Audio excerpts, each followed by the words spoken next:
తాజాంశాన్ని చూస్తున్నాం. నిరాధార వార్తలు ప్రచురించారని TTD chairman BR Naidu సాక్షి TV పత్రికపై పరువు నష్టం దావా వేశారు. ఇక మరింత సమాచారం మా ప్రతినిధి నారాయణప అడిగి తెలుసుకుందాం. నారాయణప, టీటీడీ చైర్మన్ బిఆర్ నాయుడు సాక్షి టీవీ పత్రికపై పరువు నష్టం దావా వేయడంపై మరిన్ని వివరాలేంటి? షాహీన్, తిరుమల తిరుపతి దేవస్థానం చైర్మన్ బిఆర్ నాయుడు సాక్షి టీవీ, సాక్షి పత్రిక మీద పరువు నష్టం దావా వేశారు.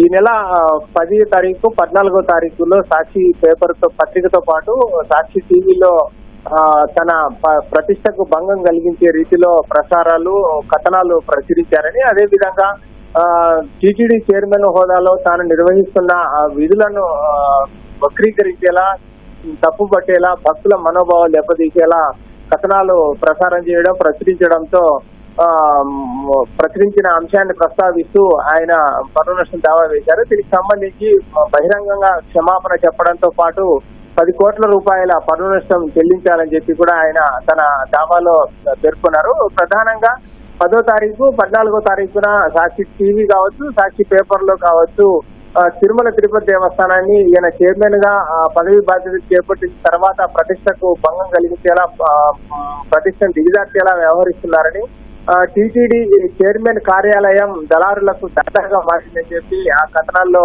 ఆరోపిస్తూ కథనాలు ప్రసారం చేశారు. అదేవిధంగా శ్రీవాణి ట్రస్ట్ దర్శనం టికెట్లను కూడా, శ్రీవాణి ట్రస్ట్ కు 10,000 రూపాయలు విరాళం ఇచ్చే భక్తులకు దర్శనం అవకాశం ఇస్తారు. దీన్ని కూడా రద్దు చేసేందుకు కుటిల యత్నాలు చేస్తున్నారని చెప్పి కూడా ఆ కథనాల్లో ప్రస్తావించారు. అదేవిధంగా వైకుంఠ ఏకాదశి సందర్భంగా తిరుపతిలో జరిగిన తొక్కిసలాటలో 6 ప్రాణాలు కోల్పోవడానికి కూడా ఈయన వ్యవహరించిన తీరు, ఈయన నిర్లక్ష్యమే కారణం అని చెప్పి కూడా ఆ కథనాల్లో ప్రసారం చేశారు. ఈ నేపథ్యంలోనే టీటీడీ చైర్మన్ బిఆర్ నాయుడు తన పరువుకు భంగం కలిగించడమే కాకుండా తిరుమల శ్రీవారి భక్తుల మనోభావాలను దెబ్బతీసే రీతిలో వ్యవహరిస్తూ సాక్షి టీవీలోను, పేపర్లోను కథనాలు ప్రసారం చేశారని చెప్పి ఆయన తన పరువు నష్టం దావాలో పేర్కొన్నారు. వీటికి అన్నిటికీ బహిరంగ